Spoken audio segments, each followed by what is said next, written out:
Welcome back to the third section in Chapter 7. In this section, we're going to be looking at multivariate linear systems and row operations. Now, there are some really big words in there. Multivariate just means that we have more than one or multiple variables. The linear systems, we're looking at systems of equations. We're going to be looking at them from a matrix angle.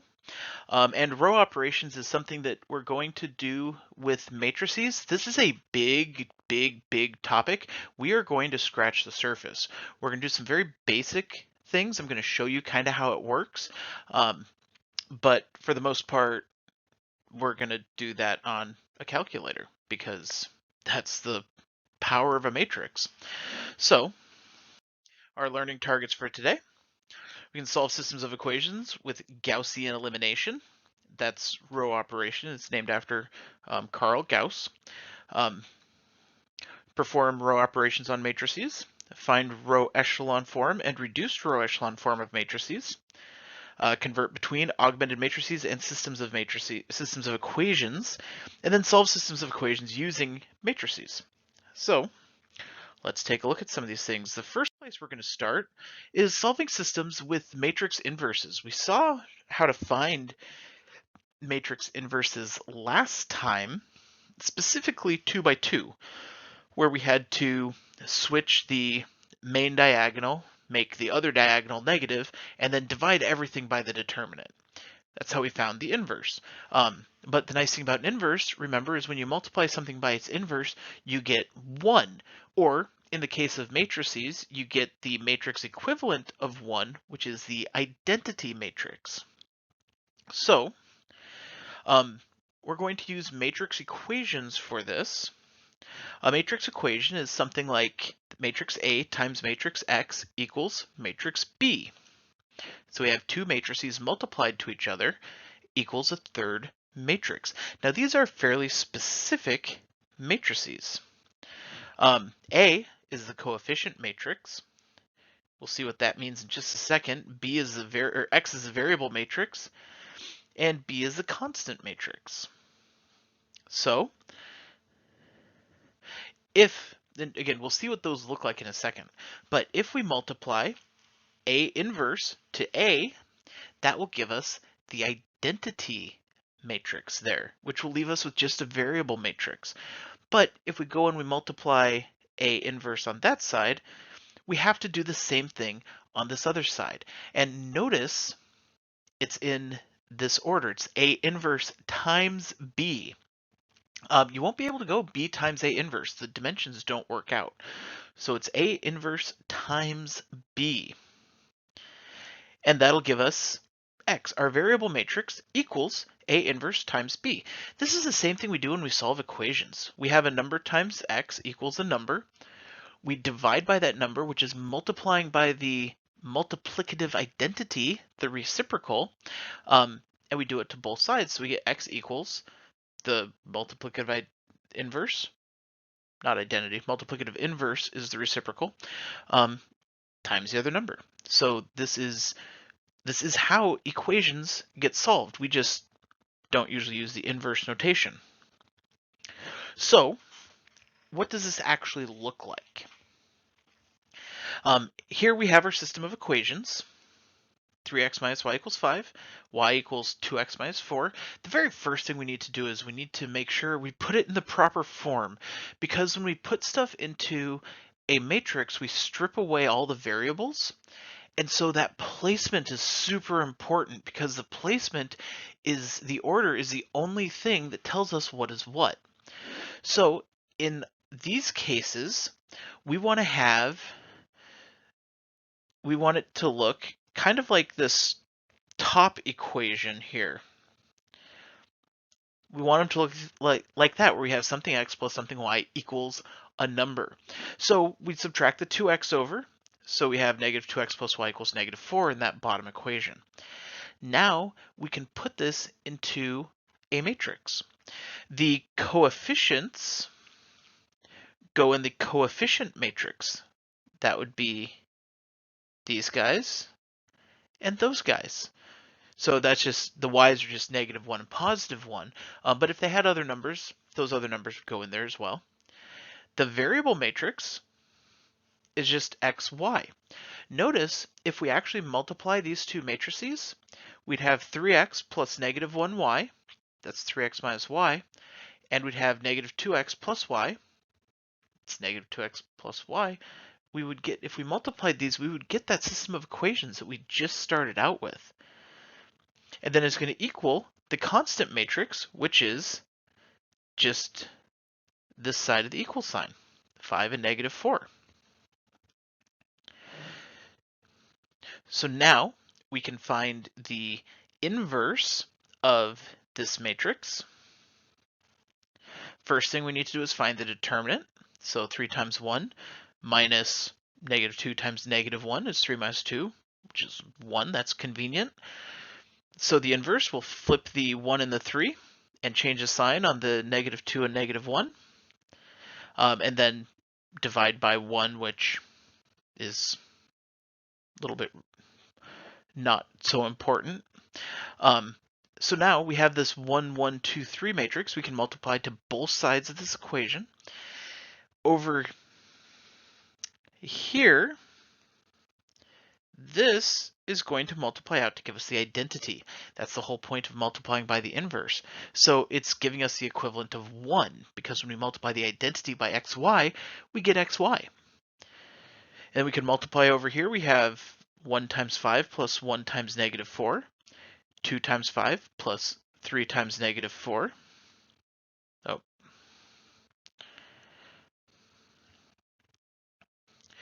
And so here I actually did show out that when we multiply, we will get the identity.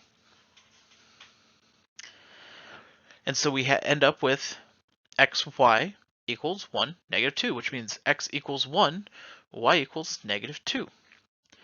So that's how we can solve systems using, it's one way to solve systems using matrices. It's using the matrix inverses.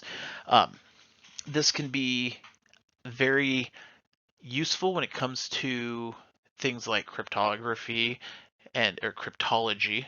Cryptography is maps, cryptology is code breaking,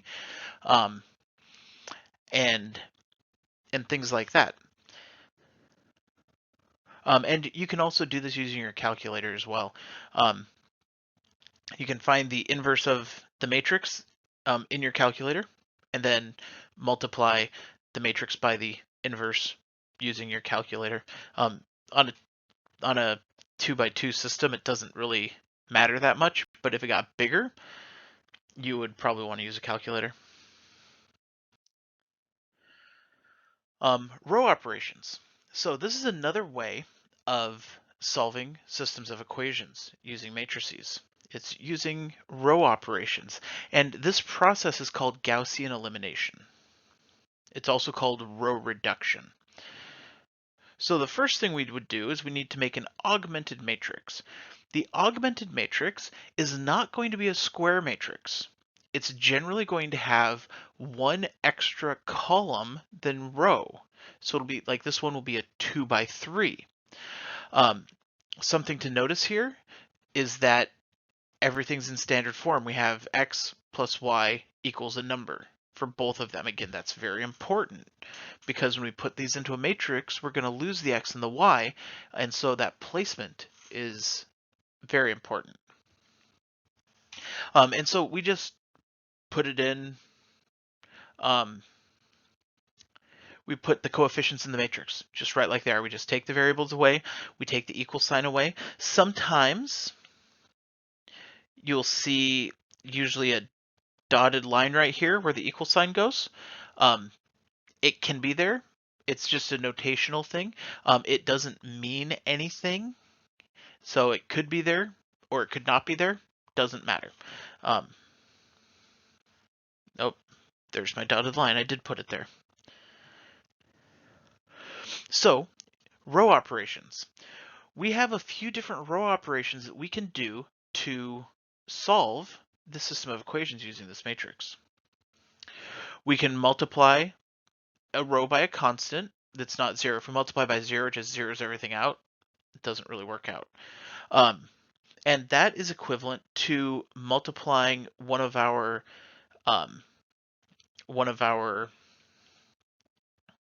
equations by a constant. Like we could multiply this bottom equation by 2, because then we'd have a negative 2y, so that we could add them together to get rid of the y's.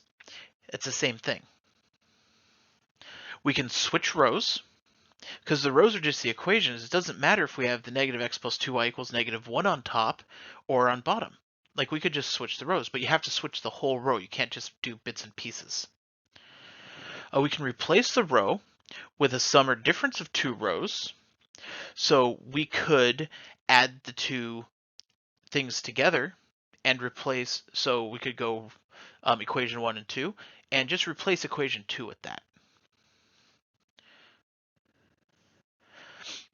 So row reduction, and generally this replacing the rows with the sum or difference of two rows is once we've multiplied. So we could multiply that bottom one by negative 2.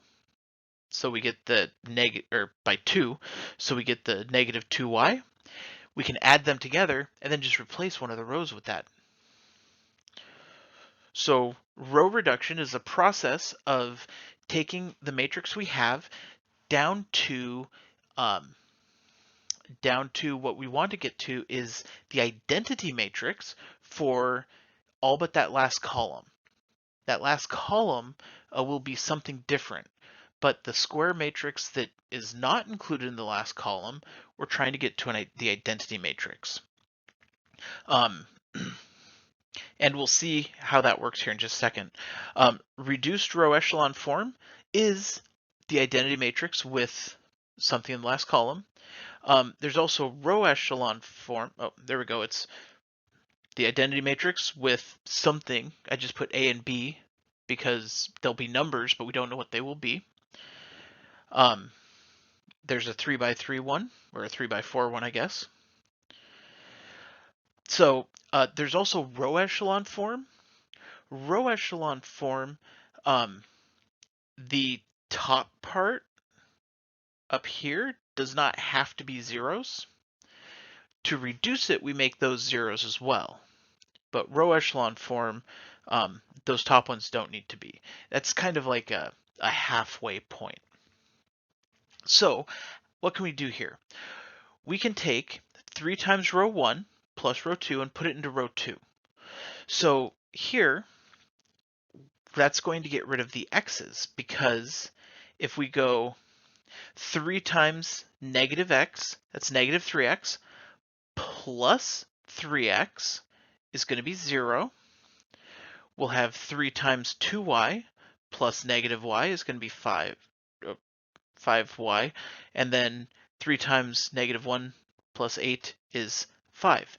I was going all the way up to the equations, but we would actually start here.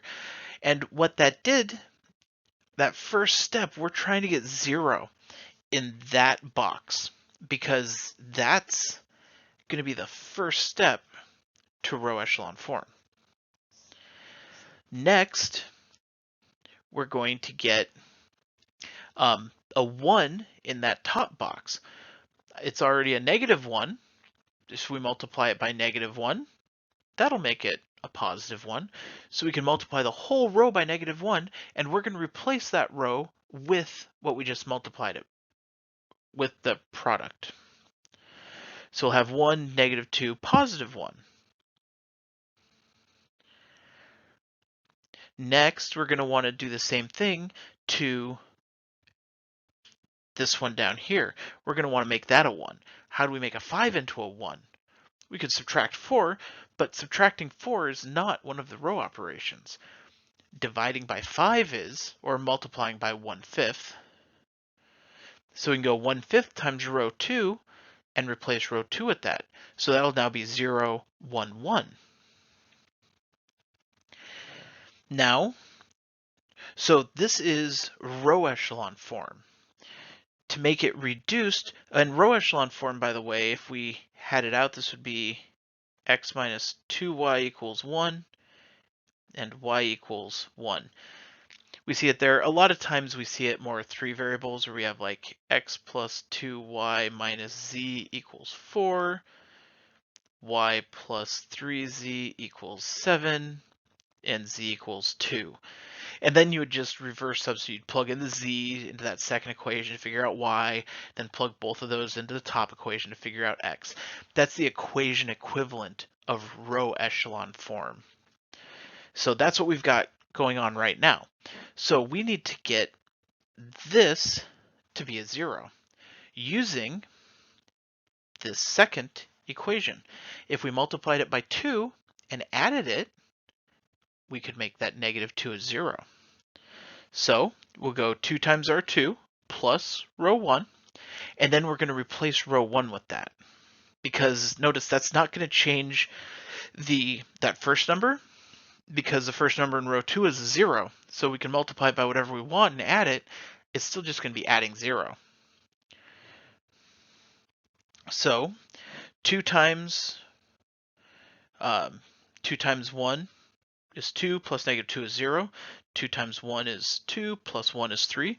So we have 1, 0, 3, 0, 1, 1, which if we change this back into an equation, x equals 3, y equals 1. Right? Because we have 1x equals 3 and 1y equals 1. So that's the idea of row reduction. Generally speaking, we will be doing this on our calculators. There are a couple questions that I threw on there where you're just doing one step. It has you do one step, or it might show you the two and ask what step just happened. But you're not going to be solving like full systems doing this. If this was a semester-long course, yes, we would do that, but not in a one-section topic. So how do we do it using our calculator? That's the question. Let's start out with a bigger matrix, just because why not? On just a 2 equations, we can do that one without a matrix, super easy.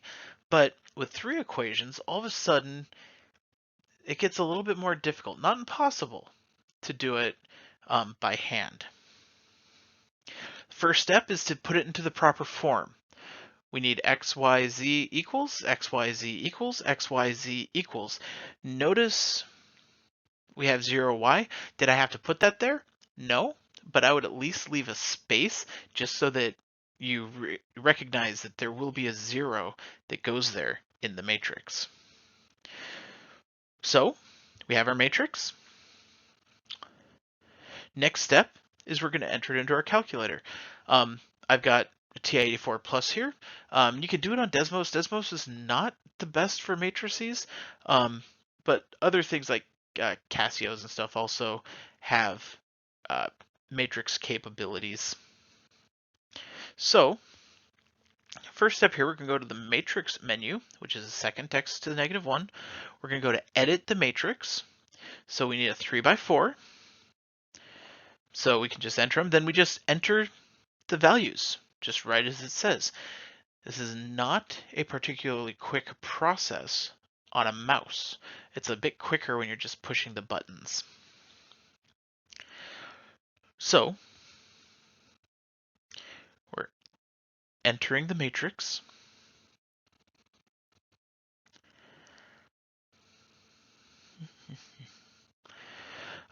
Make sure that you don't make mistakes when typing this stuff in. That's where most mistakes get made. All right, so it's in there. We're going to quit out of there. Then we're going to go back into the matrix menu, go over to the math tab, and we're going to scroll down. So there we could find the determinant. Augmented, I've never actually used that, but you can augment it. You can just add a row. You can also just go into edit and add a row. There's reduced row echelon form, and there's reduced row echelon form, and then under that there's a whole bunch of you can actually do all these steps one at a time. We're gonna go to the RREF. That's reduced row echelon form. Go back to matrix, choose the one you want. Matrix A, enter, boom, there it is. So x equals 1, y equals 2, z equals 3.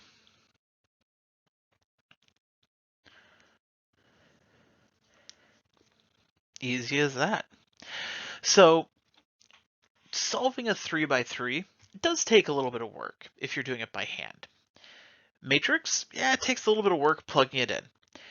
The bigger your system of equations gets, the more work it takes doing it by hand, and that's growing by it's growing really quickly. So a 4x4 gets super cumbersome. Not impossible, but cumbersome. A 5x5, I mean, it gets crazy.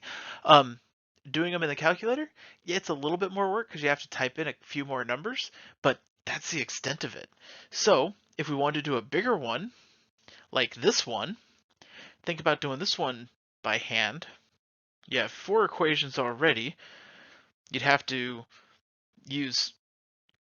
get those down to 3 equations, then get those down to 2 equations, then get it down to 1 equation, and then start substituting it backwards.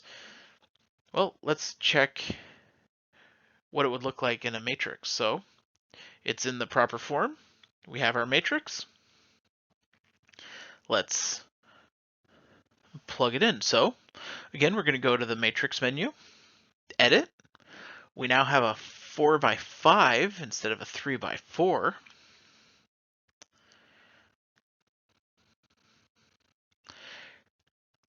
Then we're going to enter in all the values. And as I enter this in, this problem is actually one that I used to give to my Algebra 2 students when we were solving systems of equations by hand.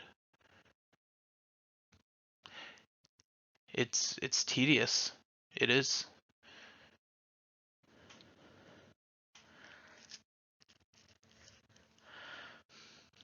And then the next chapter we would learn how to use a matrix, and we'd do it like that. Yeah. They always love finding out how to do it easier after the fact. It wasn't a test question. I think it was like the last question on a homework assignment.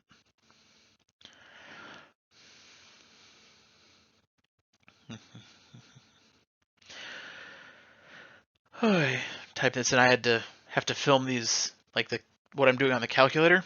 I had to film before and then put that video into my PowerPoint, and I can't do it with audio.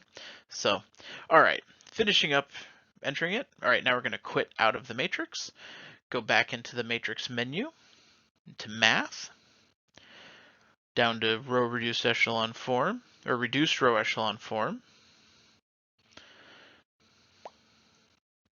REF, enter.